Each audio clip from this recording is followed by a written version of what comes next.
स्वागत है आपका अपने YouTube चैनल ओके तैयारी में। मैं राहुल गंगवार एक और नई वीडियो में आपके साथ हम बात करने वाले हैं यूपी ट्रिपल एससी पैट 2022 के बारे में। इतिहास के 30 महत्वपूर्ण प्रश्न पार्ट थर्ड फर्स्ट और सेकंड अगर आपने नहीं देखा है तो लिंक डिस्क्रिप्शन में मिल जाएगा, आप देख सकते हैं। पिछली परीक्षाओं में आए हुए प्रश्न होते हैं, 100% परीक्षाओं में फंसने वाले प्रश्न होते हैं, ऐसा कहा जाता है। अगर आपने हमारे चैनल ओके तैयारी को सब्सक्राइब नहीं किया है तो सब्सक्राइब कर लें और वीडियो अच्छी लगती है तो उसे लाइक करें।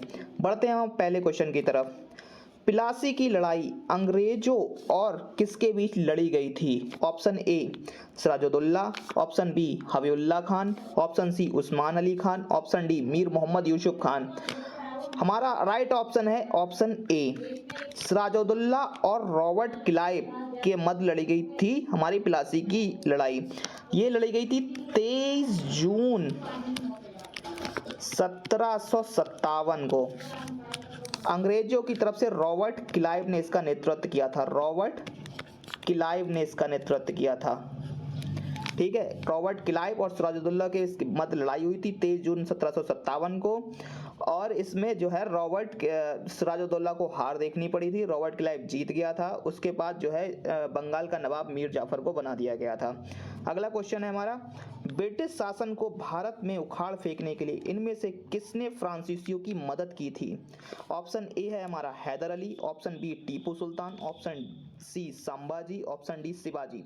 तुम्हारा इसका राइट आंसर है हमारा ऑप्शन बी, टीपू सुल्तान ने जो है फ्रांसीसियों की मदद की थी ब्रिटिश शासन को उखाड़ फेंकने के लिए। टीपू सुल्तान की मृत्यु चतुर्थ आंग्ल मैसूर युद्ध 1799 में 1799 में आंग्ल मैसूर युद्ध हुआ था, जिसमें जो है टीपू सुल्तान की मृत्यु हो गई थी। टीपू सुल्तान ने फ्रांसीसियों की मदद की थी ब्रिटिश शासन को उखाड़ फेंकने के लिए। अगला क्वेश्चन है हमारा, किस वर्ष में ईस्ट इंडिया कंपनी ने रणजीत सिंह के साथ अमृतसर की पहली संधि पर हस्ताक्षर किया था? ऑप्शन ए है हमारा 1800 में, 1805 में, 1806 में, 1809 में। तो इसका राइट आंसर हमारा होगा ऑप्शन डी, 1809 में महाराजा रणजीत सिंह और अंग्रेजों के बीच एक संधि हुई थी, जिसमें मध्यस्थता किसने की थी? चार्ल्स मेटकॉफ ने की थी। किसने की थी? चार्ल्स मेटकॉफ ने इसमें मध्यस्थता की थी। मतलब अंग्रेजों की तरफ जो ईस्ट इंडिया कंपनी और रणजीत सिंह के बीच हो रहा था, तो उसमें मध्यस्थता चार्ल्स मेटकॉफ ने की थी। अगला क्वेश्चन है हमारा, भारत के governor general Lord William Bentinck ने सती प्रथा को समाप्त करने हेतु किस वर्ष में कानून पारित किया था? ऑप्शन ए है हमारा 1819 में, ऑप्शन बी 1825 में, ऑप्शन सी 1829 में, ऑप्शन डी 1832 में। तो इसका राइट आंसर हमारा ऑप्शन सी, 1829 में लॉर्ड विलियम बेंटिक के द्वारा सती प्रथा को समाप्त किया गया था, और राजा राम मोहन राय के सहयोग से हुआ था। राजा राम मोहन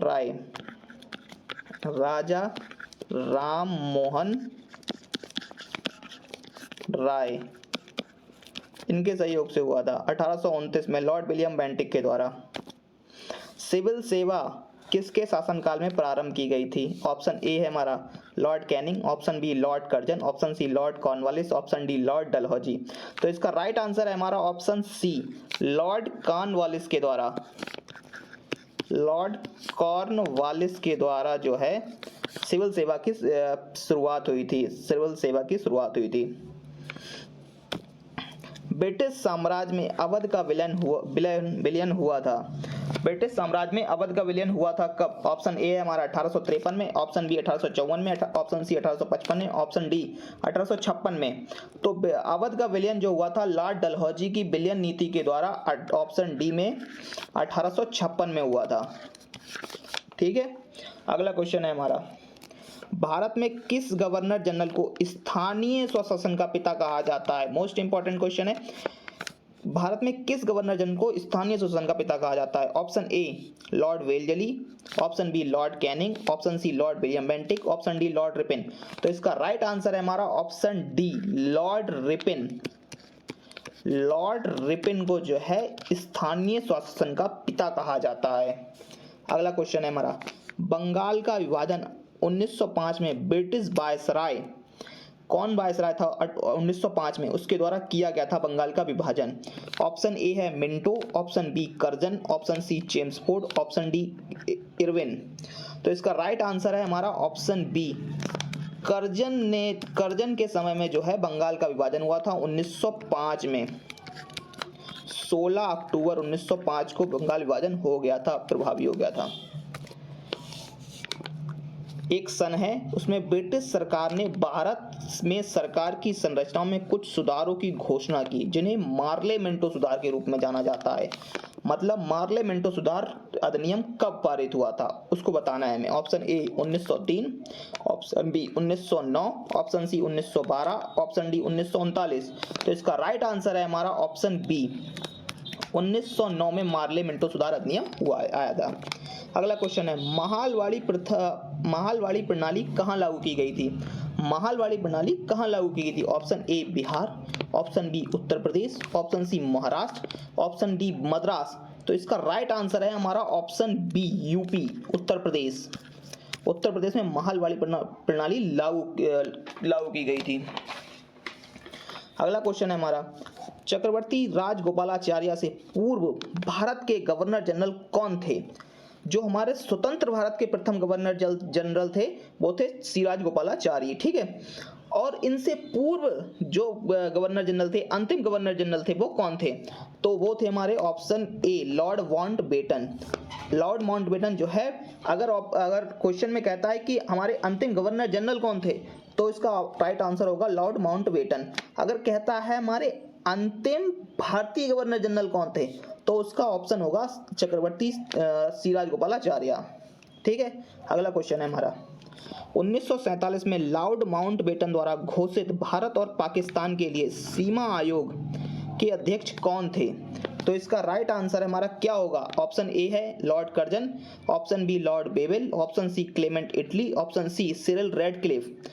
तो हमें पता है कि जो पाकिस्तान और भारत के मध्य जो रेखा है उसे क्या कहते हैं? रेडक्लिफ रेखा कहते हैं। जो रेडक्लिफ रेखा, रेडक्लिफ नाम कैसे पड़ा है? तो सिरिल रेडक्लिफ ने जो है इस सीमा को निर्धारित किया था, इसलिए इसका राइट आंसर क्या होगा? Option D Cyril Radcliffe. अगला है, मेरठ छावनी में 1857 के सैनिक विद्रोह की शुरुआत कब हुई थी? ऑप्शन ए 18 मई 1857, ऑप्शन बी 11 मई 1857, ऑप्शन सी 10 मई 1857, ऑप्शन डी 9 मई 1857। तो इसका राइट आंसर है हमारा ऑप्शन सी 10 मई 1857 को जो है हमारा सैनिक विद्रोह हुआ था। अगला है, 1857 के सिपाही विद्रोह में सिपाहियों को किस कंपनी द्वारा बनाए गए कारतूसों पर आपत्ति थी? Option A Atkins, option B Enfield, option C regiment, option D Winchester. तो इसका राइट आंसर है हमारा option B Enfield rifle. Enfield rifle थी, उसमें जो कारतूस लगाए थे वो गाय तथा सूअर की चर्बी के बने हुए थे, इसलिए यह विद्रोह हुआ था, ठीक है। अगला है, निम्न में से किन्होंने 1857 के सिपाही विद्रोह को विद्रोह नहीं कहा था? ठीक है। Option A John Lawrence, option B Karl Marx, option C R C. Majumdar, option D Syed Ahmad Khan. तो इसका राइट आंसर है हमारा option B Karl Marx. Karl Marx ने जो है इसे सिपाही विद्रोह ना कह के इसे कहा था जन क्रांति। जन क्रांति कहा था इन्हें, सिपाही विद्रोह ना कह के जन क्रांति कहा था कार्ल मार्क्स ने सिपाही विद्रोह 1857 को। 1857 के प्रथम स्वतंत्रता विद्रोह में भाग लेने वाली प्रसिद्ध महिला स्वतंत्रता सेनानी कौन थी? 1857 के प्रथम स्वतंत्रता विद्रोह में भाग लेने वाली प्रथम महिला स्वतंत्रता सेनानी कौन थी? Option A Kasturba Gandhi, option B Bhikaji Cama, option C Sarojini Naidu, option D Begum Hazrat Mahal. तो इसका राइट आंसर है हमारा ऑप्शन डी बेगम हजरत महल। बेगम हजरत महल जो है,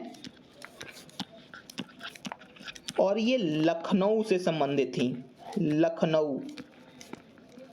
लखनऊ से थी, ठीक है। अगला हम क्वेश्चन है थोड़े दिल्ली से कौन नेतृत्व कर रहा था? तो जनरल वक्त खां कर रहे थे। लखनऊ से बेगम हजरत महल पढ़ लिया हमने। ग्वालियर से तात्या टोपे थे। बिहार से कुंवर जगदीश सिंह थे। झांसी से रानी लक्ष्मीबाई नेतृत्व कर रही थी 1857 के विद्रोह का।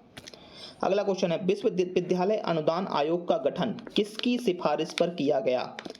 विश्वविद्यालय अनुदान आयोग का गठन किसकी सिफारिश पर किया गया? ऑप्शन ए मुदालियर आयोग, option B doctor Sarvepalli Radhakrishnan आयोग, ऑप्शन सी कोठारी आयोग, ऑप्शन डी सर्जेंट आयोग। तो इसका राइट आंसर है हमारा option B, doctor Sarvepalli Radhakrishnan आयोग के द्वारा जो है विश्वविद्यालय अनुदान आयोग का गठन की सिफारिश की गई। अगला क्वेश्चन है हमारा, 1881 में केसरी अखबार की स्थापना किसने की थी? 1881 में केसरी अखबार की स्थापना किसने की थी? ऑप्शन ए है Lal Mohan Ghosh, option B Madan Mohan Malaviya, option C Anand Charlu, option D Bal Gangadhar तिलक। तो इसका राइट आंसर है हमारा ऑप्शन डी, बाल गंगाधर तिलक के द्वारा 1821 में केसरी अखबार की स्थापना की गई थी। अगला है, भारत में वंदे मातरम पत्रिका का संपादन किन्होंने की थी? ऑप्शन ए Ganesh Shankar Vidyarthi, option B Ramanand Chatterjee, option C Aurobindo Ghosh, option D Bipin Chandra Pal. तो इसका राइट आंसर है हमारा ऑप्शन सी, अरविंद घोष के द्वारा वंदे मातरम पत्रिका की स्थापना की गई थी। अगला है, वेदों की ओर चलो नारा किसने दिया था? वेदों की ओर चलो नारा किसने दिया था? ऑप्शन ए है Raja Ram Mohan Roy, option B Vivekananda, option C Dayanand Saraswati, option D Ramakrishna Paramhansa. तो इसका राइट आंसर है हमारा ऑप्शन सी, दयानंद सरस्वती के द्वारा वेदों की ओर चलो नारा दिया गया था। अगला है, स्वामी दयानंद सरस्वती ने किस शहर में पहली बार 1875 में आर्य समाज की स्थापना की थी? मतलब आर्य समाज की स्थापना कब हुई थी? 1875 में हुई थी। कहाँ की गई थी? तो वो बताना है। ऑप्शन ए है Bombay, option B Ahmedabad, option C Pune, option D Calcutta. तो इसका राइट आंसर है हमारा ऑप्शन ए, बम्बई में आर्य समाज की स्थापना की गई थी 1875 में। अगला क्वेश्चन है हमारा, स्वामी विवेकानंद द्वारा 1897 में किसकी स्थापना हुई थी? ऑप्शन ए शुद्धि आंदोलन शुरू हुआ था, ऑप्शन बी तत्वबोधिनी सभा की स्थापना हुई थी, ऑप्शन सी रामकृष्ण मिशन की स्थापना हुई थी, ऑप्शन डी सर्वोदय भूदान आंदोलन की शुरू किया गया था। तो इसका राइट आंसर है हमारा ऑप्शन सी, रामकृष्ण मिशन की स्थापना स्वामी विवेकानंद ने 1897 में की थी। अगला क्वेश्चन है हमारा, भारत में राष्ट्रगान को संविधान सभा द्वारा कब ग्रहण किया गया था? राष्ट्रगान को संविधान सभा द्वारा कब ग्रहण किया गया था? हमारे ऑप्शन है 15 अगस्त 1947 को, ऑप्शन बी 26 जनवरी 1950 को, ऑप्शन सी 1 जनवरी 1948 को, ऑप्शन डी 24 जनवरी 1950 को। तो इसका राइट आंसर है हमारा ऑप्शन डी, 24 जनवरी 1950 को हमारा राष्ट्रगान संविधान सभा द्वारा ग्रहण किया गया था। अगला क्वेश्चन है हमारा, 1916 का लखनऊ समझौता महत्वपूर्ण था क्योंकि इसके बाद कांग्रेस ने क्या किया था 1916 के लखनऊ समझौते में? ठीक है, तो ऑप्शन ए है हमारे मुस्लिम लीग का साथ गठबंधन हो गया था कांग्रेस का, अंग्रेजों के साथ संधि की थी, होम रूल लूप से अलगाव हो गया था, या फिर पूर्ण स्वराज की मांग की थी। तो इसका राइट आंसर है हमारा ऑप्शन ए, कांग्रेस तथा मुस्लिम लीग के साथ गठबंधन हो गया था और 1916 में, और इसके जो अध्यक्ष थे उस टाइम जो कांग्रेस अधिवेशन हुआ था उसके अध्यक्ष थे अंबिका चंद्र मजुमदार थे। अगला है, महात्मा गांधी ने भारतीय राष्ट्रीय कांग्रेस के निम्नलिखित सत्रों में से किसकी अध्यक्षता की थी? ऑप्शन ए हमारा 1922 के गया अधिवेशन की अध्यक्षता की थी, ऑप्शन बी 1923 के दिल्ली अधिवेशन की अध्यक्षता की थी, ऑप्शन सी 1924 के बेलगांव अधिवेशन की अध्यक्षता की थी, ऑप्शन डी 1925 के कानपुर अधिवेशन की अध्यक्षता की थी। तो इसका राइट आंसर है हमारा ऑप्शन सी, 1924 के बेलगांव अधिवेशन की अध्यक्षता की थी महात्मा गांधी ने, और एकमात्र अधिवेशन था जिसकी अध्यक्षता की थी महात्मा गांधी ने। अगला है, सुभाष चंद्र बोस किस वर्ष में कांग्रेस पार्टी के अध्यक्ष बने थे? सुभाष चंद्र बोस किस वर्ष में कांग्रेस पार्टी के अध्यक्ष बने थे? ऑप्शन ए है 1932, option B 1938, option C 1941, option D 1943। तो इसका राइट आंसर है हमारा ऑप्शन बी, 1938 में हरिपुरा अधिवेशन हुआ था, उसमें जो है कांग्रेस के अध्यक्ष बने थे ये। अगला है भारतीय राष्ट्रीय कांग्रेस के अधिवेशन का सर्वप्रथम किस मुसलमान ने अध्यक्षता की थी? सर्वप्रथम किस मुसलमान, जो कौन मुसलमान था जिसने राष्ट्रीय कांग्रेस के अधिवेशन की अध्यक्षता की थी? ऑप्शन ए है Liaquat Ali Khan, option B sir Syed Ali Khan, option C Maulana Azad, option D Badruddin Tyabji. तो इसका राइट आंसर है हमारा ऑप्शन डी, बरुद्दीन तैयबजी ने जो है हमारे राष्ट्रीय प्रथम बार जो मुसलमान की जो थे उनने अध्यक्षता की थी। कब की थी? तो इसको याद रखने का हमारा ट्रिक है बकमई। बकमई पहला अधिवेशन बंबई में हुआ था, दूसरा कलकत्ता में हुआ था, तीसरा मद्रास में हुआ था, चौथा इलाहाबाद में हुआ था। पहले के अध्यक्ष कौन थे? हमारे जॉर्ज व्योमेश चंद्र बनर्जी थे। ठीक है, अगला जो कलकत्ता अधिवेशन हुआ था और फिर मद्रास, तीसरा जो अधिवेशन हुआ था मद्रास में, उसके थे बरुद्दीन तैयबजी। ब्रिटिश भारत सरकार ने बंगाल के विभाजन को लागू करने के लिए निर्णय की घोषणा कब की थी? तो ये घोषणा की थी सी 15 अक्टूबर 1905 को ब्रिटिश भारत ने बंगाल के विभाजन को लागू करने की घोषणा की थी। महात्मा गांधी भाप से चलने वाले जहाज SS सफारी द्वारा दक्षिण अफ्रीका के किस शहर पहुंचे थे? यहाँ पे शहर बताना, किस शहर पहुंचे थे जो गए थे हमारे, वो 1893 में गए एक व्यापारी का मुकदमा लड़ने। ठीक है, तो कौन सा था? Option A Johannesburg, option B Cape Town, option C Durban, option D Port Elizabeth. तो इसका राइट आंसर है हमारा ऑप्शन सी, डरबन गए थे। अगला क्वेश्चन हमारे 30 क्वेश्चन कंप्लीट होते हैं। तो thank you for watching. Like करें, सब्सक्राइब करें, कमेंट करें।